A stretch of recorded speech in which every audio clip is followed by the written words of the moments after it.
Right now, tonight, there is someone on the other side of a screen filming their 47th take. They are not famous. Their videos have a combined 800 views. They have been doing this for 7 months, uploading every single week, telling themselves it is going to click soon, and they are about to quit. What separates that person from the one sitting in a proper home studio 2 years from now, reading out a brand deal to an audience of 200,000 people, is not talent, it is not equipment, it is not even luck, though luck will eventually play its part. According to Anders Ericsson, the psychologist whose decades of research on expert performance reshaped how we understand skill acquisition, the difference between the ones who make it and the ones who don't almost never comes down to raw ability. It comes down to what you do during the months when nothing is working and every rational part of your brain is telling you to stop. You might be that person right now, filming take 47, or you might be earlier. You might be sitting in bed at midnight watching someone else's channel thinking, I could do that.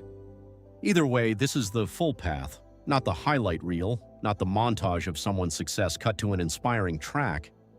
The actual path, from the first idea to the moment it finally becomes real. It starts with a feeling disguised as an idea.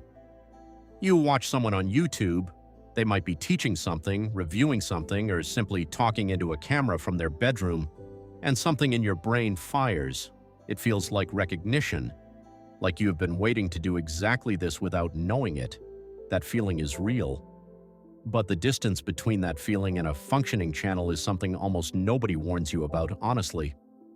The first decision you have to make is what you are actually going to talk about, not a passion, not a hobby, a specific defensible corner of the internet where your content can build an identity and find the right audience. This sounds straightforward. It is not. Most new creators start too broad.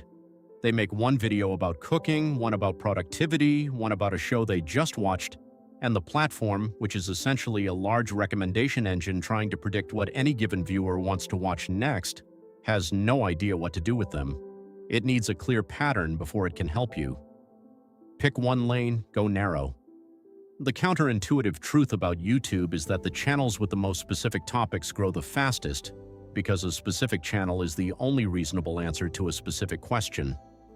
When someone searches for a problem you solve precisely, you win every time over a channel that does a little of everything. Specificity is not a limitation, it is a strategy. Once you have a direction, you will spend too long on equipment. This is not a flaw, this is universal. Every creator does it without exception.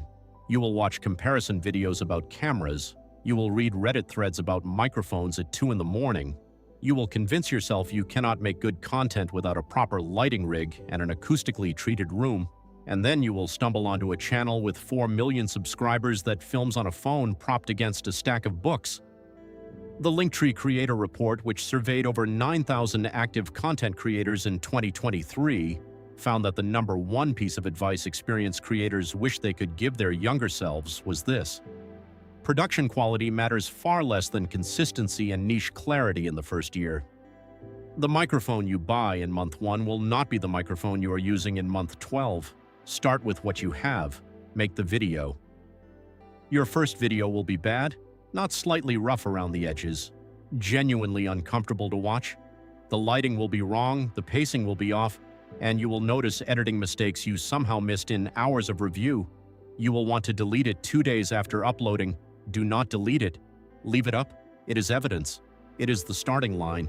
It is the marker you will look back at in a year to measure how far you have traveled. Your 5th video will also be bad, but differently bad. Your 10th will be slightly less bad, and for the first time you will feel something shift.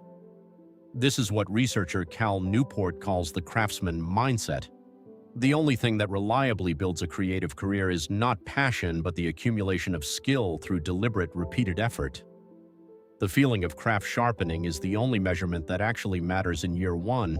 The numbers in your first 3 months will be brutal, not because something is wrong, because this is what the numbers always look like. A new channel is functionally invisible. The platform has no history of who watches your videos, who stays, and who clicks away after 12 seconds. You are a variable it has not yet had the data to understand, so you upload and you check the analytics too often, and then you try to stop checking, and then you check again. At some point in those early months, you will cross 100 subscribers.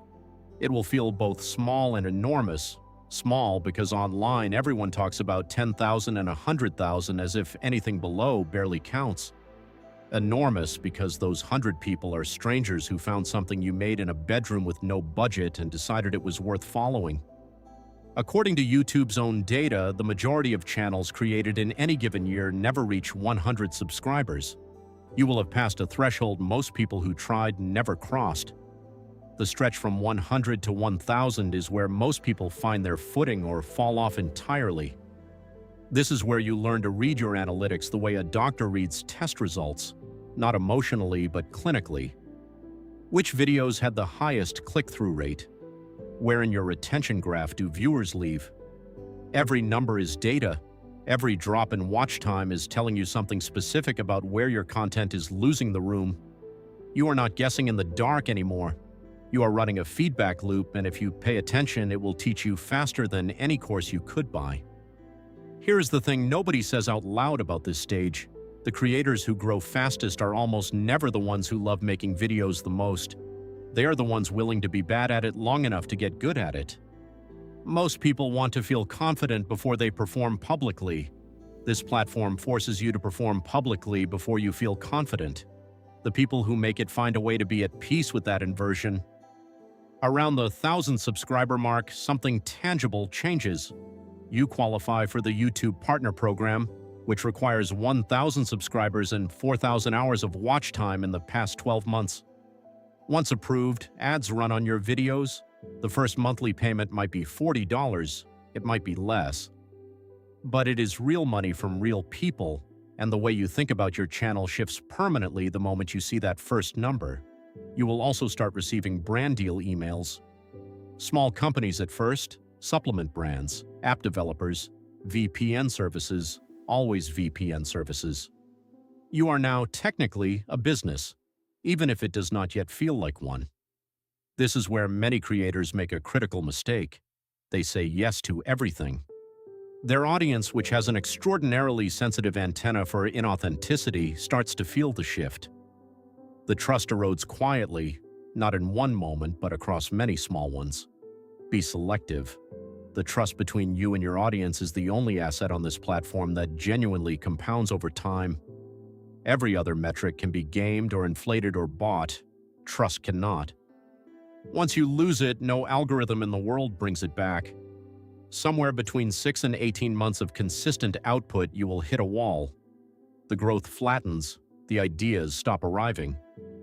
You sit down to write and stare at a blank page for 2 hours and feel genuinely nothing.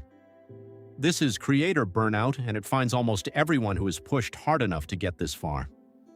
A 2022 study from researchers at the University of Southern California found that the primary driver of burnout in content creators is not the volume of work, but the loss of perceived autonomy, the feeling of making content for an algorithm rather than for a real person.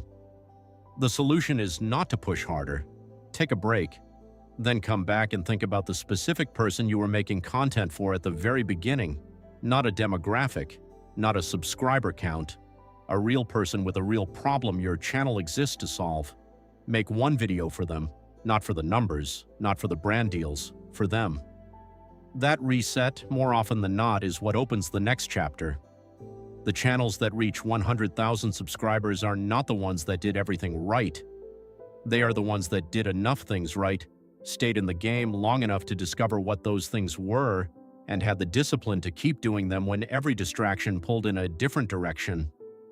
The silver play button that YouTube ships when you reach that number is heavier than you expect.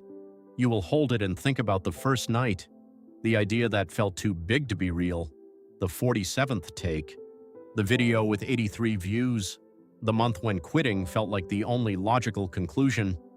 And you will understand something that cannot be taught, only experienced. The distance between that night and this one was never about talent, it was time. And a decision, made quietly and repeatedly, not to stop before the time had passed. Right now, somewhere, someone is filming their 47th take. Maybe that is you. Keep filming. The take after 47 is the one that changes everything.